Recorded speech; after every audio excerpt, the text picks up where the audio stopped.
Hello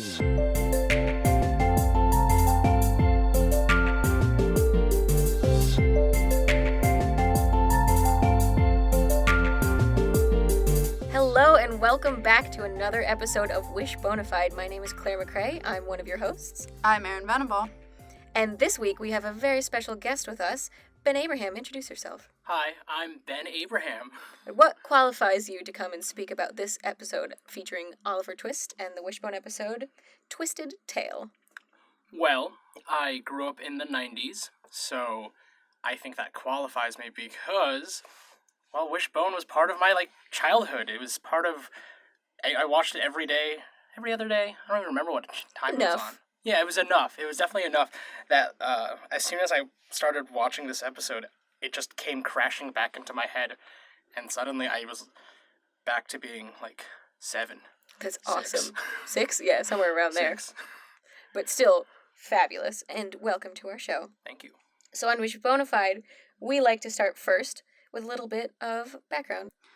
The story for this episode is the story of Oliver Twist, an orphan boy who had his beginnings in a workhouse outside of London, ran away to London, joined a gang of thieves, then found a better path when he was taken in by a wealthy man, is taken back by the thieves, then finds his way back to the wealthy man who turns out is somewhat confusingly related to him in the end.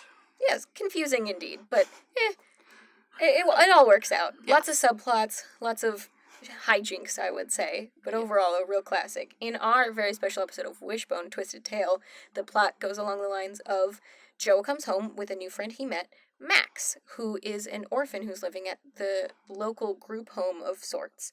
He doesn't really get a lot of food and things like that, so one of his things is he's always very hungry, and there's an older kid from the group home, Zach, who is such a bully, and it turns out he's been stealing things from all over town and putting them in his secret stealing hideout that they discover via Wishbone rigged up with some sort of GoPro helmet, thanks to David and other really confusing, not real technology, and bust the case wide open so that Max isn't framed for all that bad stuff anymore. To be fair about that technology, that stuff totally exists now. They, predicted the future. Wishbone predicted... He had, a GoPro rigged onto a tiny dog helmet that went to, a virtual reality Oculus Rift thing that David had. But Oculus Rift exists now. Okay, so Wishbone, inadvertently in this episode, predicted 2 major inventions. The GoPro and the Oculus Rift. Amazing. Amazing. Yeah, super amazing. I'll give him that. You're very optimistic. Well, not to bring things down, but I think we really need to talk about the terrier in the room, which is the part of our podcast where we talk about how well this episode stayed true to the literary work, Oliver Twist, and if it did it justice, if it did it wrong, and the parallels between the two. Well, the hard part about Oliver Twist is that it is an approximately 350-page novel that they condensed down to less than 10 minutes of the episode. So, of course, this story was majorly cut. It was less than 8 minutes. I went back and counted on the time code. Oh my god. Less than 8 minutes was dedicated to Oliver Twist in this. Yeah. So, I almost think of it as sort of a teaser trailer for Oliver Twist after watching this episode, because I think it gave you a very shallow look at the book, because Dickens' style of writing is all about many characters and many plots coming together into one very impressive united ending, and this covered very few of those characters and plots.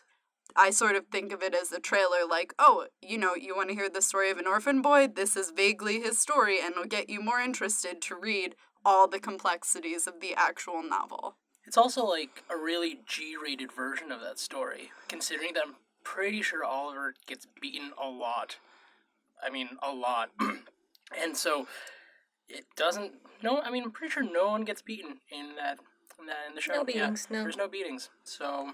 On the one hand, I think I understand, like you said, subplots. There's a lot of intricacies, especially with the familial ties towards the end of Oliver Twist, that you just can't explain, even in a half hour, let alone 8 minutes. So I can rationalize why there would be so much cut, but I still felt kind of denied, because I felt like I didn't really get the story of Oliver Twist so much as the setting and then a different story in the 90s setting.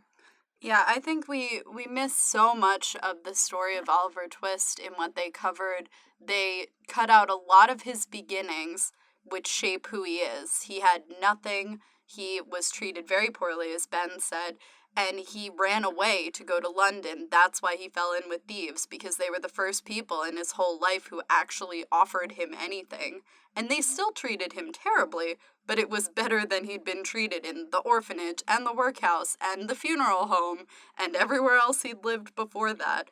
So cutting all of that out really minimalized his beginnings that show you why would he make some of these decisions, and I did think you lost something in that. They didn't even mention the orphanage. They just jump right into the workhouse, and and it starts off with that famous line, which I will not recount. Do it. Do it. Please, sir, can I have some more? Oh, so well done. That was a great reading. That was a good reading. Thank you. I actually, speaking of which, is a really important note for me. You can cut out 3/4 of the book, but they cut out the part of that famous line where he gets egged on and made to do that by the other workhouse boys, which makes him kind of look like an Oliver, that is. He just kind of looks like a little jerk who asks for more food when he doesn't deserve any, even if the food in this situation was like a bowl of water. And I think that paints his character more meanly than he actually is. Yeah, and I loved that they included the Artful Dodger, because I don't feel like you can address Oliver Twist without the Artful Dodger, because he's such a character and he's so memorable from that story. But they cut out Nancy completely, and Nancy is sort of the tragic hero of the whole book, and her death, which is gruesome, is really a moving part of the book, and, the fact that her murderer has to also find his terrible end, and that all the people who helped contributed to the misery in her life and Oliver's life all found poor ends themselves, is a big part of Oliver Twist. And I thought we definitely lost something without having her, and having her, tell the story of Oliver so that he could be saved, even though she wouldn't save herself. Mm-hmm. She's the emotional core of the novel. Yeah. And she's totally not there. I read 350 pages, and this is what what we we You got. had got. to go through a lifetime. Yeah, I feel it, yeah. I do feel a little ripped off. But on the positive notes of what the episode did with their primary story, I thought the Artful Dodger, Jack and his little top hat and tails. It was adorable and beguiling. Terrible accent. But it's a child from Texas. Like, I'm sure he doesn't have a a child great... from Texas. Yeah, they filmed this in Texas. Everything's from Texas. So All the actors. I'm sure they don't have a lot of, practice with Cockney accents in Plano, Texas. I thought it was interesting that he also didn't seem to be totally white, as you would imagine in England. Like, he seemed like he had a mixed heritage, which was actually, the Artful Dodger is a great character to do that with if you're going to pick a character, because we know nothing of his origins. So why not, take that opportunity to diversify your cast? Yeah, that's awesome. That's a good point. As someone who works in television production, one of the fun little bits for me of the primary story material was at the end of the episode, they showed a little behind the scenes feature, which they do at the end of most episodes. And I thought it was so fun that we got to see a little bit more about the post-production aspect, where they spoke to the post-production and special effects team about how they designed the beautiful 19th century London skyline for the Oliver Twist episode for these people in this remote location that they were filming from. And I thought it was so cool. I thought that was so much fun. But that's my own personal favorite kind of thing anyway. But I really enjoyed that, and that they're teaching kids not only about these works of literature, but also about what goes into making a show like this, which I think is, for PBS, that's right up their alley. I think it's also good to note, I usually always give Wishbone my vote for best costumes, but I think the Artful Dodgers was perfect. Red velvet top hat, red velvet coat with tails. It was 100% the Artful Dodger. And I still love Wishbone's costume, as always, but I just thought he was so spot on and ridiculously perfect that got my vote. One of my other favorite things about this world, this 19th century London, was just the chase scene and seeing sort of all the different people everywhere, and and seeing the carts and seeing the bookseller and just how everything was placed. And I think that's something that's lost in a lot of shows nowadays, where there's just like a whole ton of people set in like period costume, period dress, and then they're all running around chasing after a dog. I mean, I guess that's not really seen on most shows. No, but it's still awesome. Yeah, it was still really exciting, and I was all for that. I also really liked the trial scene. They glossed over an awful lot, but I really liked the fact that he had tiny little dog handcuffs, and that it was so That's fast. in my dog notes. Does anyone think he's a thief? I think he's a thief. Is he a thief? Yes. Guilty. And that's, it's not even what happened. It's not even really what happened. Nope. They didn't even get anywhere near pronouncing him guilty before the bookseller came in. And that guy who stood up as witness never said that he was the bookseller. No. I saw the whole thing. Because you own the shop. Why did that part of the line get cut? It was like a comedy instead of being like a moment of tension. Yeah. But that's okay. They did their best with what they have, I'm sure, but I don't think this was quite the greatest success in comparison to other episodes of Wishbone, including what we saw last time with Tom Sawyer. Yeah, like I said, I think they did a good job with the parts they addressed, but they cut out so much of the story. This is very much so a teaser trailer. It's the bare bones of the book, and it should get you interested to find out more and see what you're missing from the story. All right, folks, let's break out those thinking scrunchies and head back to the 90s to talk about Wishbone's frame story from this episode. Yes! Are you excited about the 90s aspect of it? I'm so excited about the 90s aspect. What do you think the moral of the episode was? This is so conflicting. I think you get the lesson of like, when someone's new, you help them out no matter what, I guess. I don't know. I think it's hard to discuss what the point of it all is in conjunction with the bare bones Oliver Twist plot, but for purely the 90s episode with Max and Super 90s Zach, I think that it's probably something along the lines of being trusting but not overly trusting, and also not making assumptions. Like it's a thing that's very hard to navigate, and I think that's very applicable to kids today, to anyone's lives today, that you meet new people in your life and you can't always tell if they're going to be good influencers or bad influences, but you can't make those first impression judgments incorrectly either. Yeah, I think my impression, and I think it's maybe why they pulled the part about the Artful Dodger out of Oliver Twist, is that sometimes you may fall in with the wrong crowd for reasons that you think are good, but trust your instincts and find your way to the right people. Yeah. I'm thinking of like the Artful Dodger and Zach sort of being synonymous, I guess. They're comparable for sure. And how Max is, they're tying the whole orphan thing together. Not very blatantly. Very, very blatantly. And I was gonna say, for costumes, I love Zach's costume because it just screams 90s bad boy. The most 90s thing I've ever seen. With the plaid, and then the jean jacket, and then that, like, lovely long hair. Oh my gosh, with the middle part. With the middle part. A choker and rollerblades. Yes. And 2 button-downs. We went all out. It was amazing. Did he have ripped jeans? I don't remember, but I bet, like, knowing Zach, I bet he has ripped jeans. I really like the part where he was like, "Who's the chump, Max?" Like, it was just the most ridiculous caricature of a 90s, like, bad boy. And his name is Zach, obviously. The most 90s man's name to have. He was a piece of work, that boy. I'm so glad that rollerblades came in too, because that is the epitome of 90s having fun outside. Go throw on some blades. Yeah. Not rollerblades. Oh, yeah. Blades. Come chill with me and my blades. I got a pair for you, Max. He just had the perfect fit pair of rollerblades. Perfectly. And they just skated off together. It was a Cinderella moment right there. Oh, definitely. My favorite part is that Zach is just straight bad guy. And I was thinking about it. He's in the group home too, which means that he is also an orphan or has had a troubled childhood.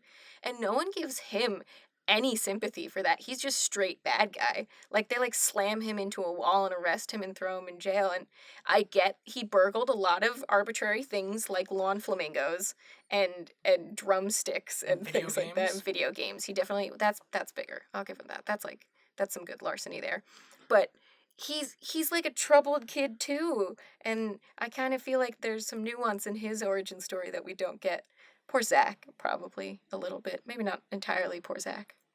And we mentioned this before, but the technology in this episode was really impressively 90s, and also, as Ben said, very forward thinking. And Super futuristic. maybe the GoPro was invented by someone watching that Wishbone episode and said, we should attach cameras to our dogs. I'm going to make that possible. You know, Wishbone, what a smart dog. Who has a dog that when they just go, find the bad guy, Wishbone, he knows, like, what building to jump through the window of and how to navigate and go and find the bad guy and properly document him on camera? Also, they totally ignored the fact that he got the license plate. Yeah. That would have been fine. Like, they saw his license plate and everything like that. Like, they had the actual literal license plate in their hands because it fell off. They totally could have arrested him just with that. Fell off? But how did it Like, come how did off? he... Right. Yeah. It's screwed on. There's a couple of plot holes in this episode. We can't go by this episode without mentioning the Wanda alert. Wanda alert. Moments. Wanda alert. Oh my goodness. Her interaction with Max was the rudest I have yet seen her. Sometimes she's so mean, and sometimes she's nice. I just don't understand Wanda. She was super, super aggressive, and every sharp look she gave just pierced into your soul. You know, she was not very neighborly at all. Mm-mm. No, and the best, in my opinion, was the I'm sorry fake out moment. Oh my god. When she's rude to Max and says, I don't know this boy. And then they introduce him, and then she says, I'm sorry, Max, that you moved to the neighborhood in the middle of this crime wave. Like, what? What is that? Why didn't she just apologize for being rude? Why didn't she just say, like, oh, hi? That's all it took. That's all she And needed. she follows up with the crime wave line with, I think kids did it. And that becomes like a recurring motif Yeah, for the and rest she of it. doesn't know Max, so she immediately blames him. I feel like there's some classist bull in there. She's looking down on him for sure. I also did not appreciate she pushed Wishbone around in this episode. He was like trying to, I don't know, interact with her by getting up on the sofa, and she was pushing him in multiple shots, and I did not appreciate that. No. Even Ellen didn't push him. She told him to get down, but why is Wanda pushing someone else's dog? She was really rude this episode. and Super aggressive. It wasn't explained at all. She didn't apologize at all. They did find the flamingo. I'm going to segue this right into the dog factor, our segment about our favorite Wishbone moments played by Soccer the dog. My favorite Wishbone moment was for sure the forbidden romance between Wishbone and the lawn flamingo. He was so upset when it went away, and then when he found it in the burglary hideout warehouse, he was like, I came back for you, pal. I've got you, pal. And I was just like, yes, he saved the day for the flamingo. For no one else but the flamingo. My favorite Wishbone moment was he has the helmet on. He's going to the warehouse. He sees the bike, and he just pees on it and says, I've taken appropriate action. And he moves on. And I'm just like, yes, you did. Thank you. I loved just following that when he goes through the window and he jumps through, and we've seen him jump through and over things many times, but for some reason he sort of crashes at the end of this and then stumbles around a little, and you also see it in his GoPro camera that Cyberdog. that Cyberdog. Joe's viewing, and you see the camera wobble, and then Wishbone rights himself and is fine again. But I love that they not only had him jump, but also had him act out crashing. He's an impressively talented dog. Side note, I just thought of this while we were talking about that scene. They had the police come and arrest Zach. Why did they have to send in Cyberdog Wishbone first? I think the plot was they thought it was him, but they had to prove that this was his warehouse, so they sent Wishbone in to see the stuff. And then because Instead of, they like- saw the stuff, they could report it to the police just in case he didn't have it there, or Or like in It case wasn't. the police wanted to get a warrant, so this skips all of those legalities. Yeah, and can we just talk about that it's definitely the 90s because instead of the kids, like, sneaking up to a window and looking in to see if their things are there, they have to send the dog with the GoPro into the building. I find it interesting that they decided to use that as the vehicle for the technology in this episode. Seems like unnecessary effort. But Wishbone is our hero. Hmm. You know, and also there's what other excuse can you have to strap technology to a dog and then have him go like recon mode in? Like, it's amazing. Metal Gear Wishbone. Yeah, Metal Gear Wishbone. It's a video game, everybody. We're making references. When you think back on all of this collectively, would you give this a good rating, or would you find this problematic?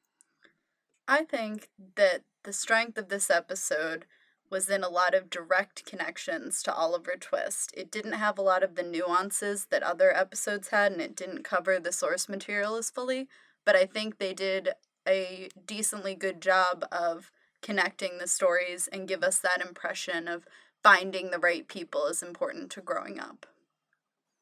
I think that the 90s setting and being able to connect, you know, over 100 years and connecting with like the story of two orphan boys was just, I don't know, it was really nice. And I just want to talk about the peeing part. That was my favorite part. I loved that, That was a too. great I thing to made bring up. notes that they had him pee, and that was amazing. I didn't know you could command a dog to pee. Like, you can just be like, pee. What if it was organic though? Like, what if they just happened to have the camera on and the dog peed on the bike, and they're like, "We're keeping that. We're gonna write a line We're for it." writing a line This for it." Maybe he made an No, that's actual acting decision to pee on the bike because he felt like his character in that moment would pee on the bike. Right. Wishbone's, yeah, Soccer the dog as Wishbone is a really method actor. Yeah, it totally felt like, what can I do? I can't bite this bike. I can't, I'm not going to poop on it either. That's I can pee. graphic. Like, you can't aim that, so You can't aim that. you just pee on it. And He then just they jumps went up back- on the bike seat and like poops. They went back in post and just like added the VO for it, the Yep. voiceover work. Or like, was it maybe the question should be asked, like, was it really pee? Maybe it was someone holding like a water bottle. With, Where like, would that be? You I could don't see him. I don't know. There was a dog in frame. I just They strapped a water bottle to his Like, belly. We're losing control. Quickly Okay. spiraling. Like, yes, the Artful Dodger was, you know, he was great because he was he was all like, oh, steal stuff, Oliver, steal Oh. stuff. But I'm the Artful Dodger. Chaos. He Chaos. just peed. It was great. I bet it was soccer. Okay. Final comments. Final comments. Well, watching Wishbone again was a trip back to my childhood, so part of me can't just shake off the feeling like I'd seen like a ghost, a really friendly ghost, I guess. Seeing the story of, you know, two orphan boys and you know, not judging a book by its cover, and because Oliver is really like someone who's inherently good, who's put up in a bad situation. Max is, you know, he has that bad influence of Zach, and he's in a group home, which is really hard on a kid. Compared to a lot of material that is on TV nowadays, I feel like they touch the surface on a lot of things that things on TV would not touch nowadays. So I think that was great. I think it was great, yeah. Yeah, I agree with that. I think, you know, I was disappointed by how little of Oliver Twist actually made it in, even though I understand the complexity of that. But I do think beyond the sort of literal connections like orphan to orphan, hungry person to hungry person, they did a really ambitious thing in working in these different kinds of home lives that we don't see a lot on television, especially not in children's shows. You don't really see a lot of the struggle of alternative households like a single mom or divorced parents or being in a group home. You don't see a lot of that in children's shows because things need to be happy and joyful and pleasant. And I think Wishbone tries, I don't know if they always succeed, but they tried really hard to delve into the nuances of these interpersonal connections that the children are forming, the adults and the children have, and everyone as a group, and how to navigate that as you're coming of age, as Joe and Max and his friends are. And I thought that was really ambitious and kind of awesome. Yeah, it definitely speaks to how intelligent the show was, and as we've talked about before, how much credit they give children to be able to tackle these issues. And if there's any exposure to those situations, it's in maybe teen shows or going any age above that. But for actual children to see people from these diverse backgrounds, it's really nice and it's different. Like, this isn't Degrassi. I wasn't expecting any of this, so I thought it was really pleasant. Not even just coming from diverse families and backgrounds, but the fact that it's the kids who are, at the end of the day, taking action. Oh, there's a crime wave. We're going to set up a security system because you can't afford it. And it so happens they have all this technology to build robotic and loud dog barks, which scare Wishbone away. Cyberdog. Yeah. Also, I love that took David 3 seconds to edit. Just click, click, click, go. He's a genius. He's so smart with the technology that doesn't exist. The technology that definitely I bet by now that adult David is like a mogul of technology and innovation in Silicon Valley in his adulthood. Well, in the reboot, who knows? Yeah, we're gunning for the reboot. We're working for it. It's so exciting. Ben's on board. All right, on that note, I think we all are in a good mood, and we're going to call it a day. Tune in next week when we watch and cover a great tale of woe of Wishbone and his dear Rosie. Oh, when we do Romeo and Juliet by William Shakespeare and the Wishbone episode Rosio, Rosio. I'm Claire McCrae. I'm Erin Venable. And thank you so much, Ben Abraham, for joining us as our guest this week. Thank you, guys. It was so fun having you. Woo! Wishbonafide is created and produced by Claire McCrae on Twitter at Claire_McCrae, Erin Venable at Erin C. Venable, and Rory Knockbar at Roarnox. That's ROARNOX. This podcast is edited by Claire McCrae with our snazzy theme song composed by Sean Creedon. Anyone who wants to reach us can on Twitter, Instagram, and Facebook at Wishbonafide, and directly through wishbonafide@gmail.com or wishbonafide.com, where you can also find sweet extra content. You can keep up with us by subscribing or downloading our episodes wherever you get your podcasts. Not to mention, a few stars or a lovely review would mean the world to us. Thank you, listeners, and most of all, thank you to the creators of Wishbone for their gift to us all. Until next time, this has been Wishbonafide.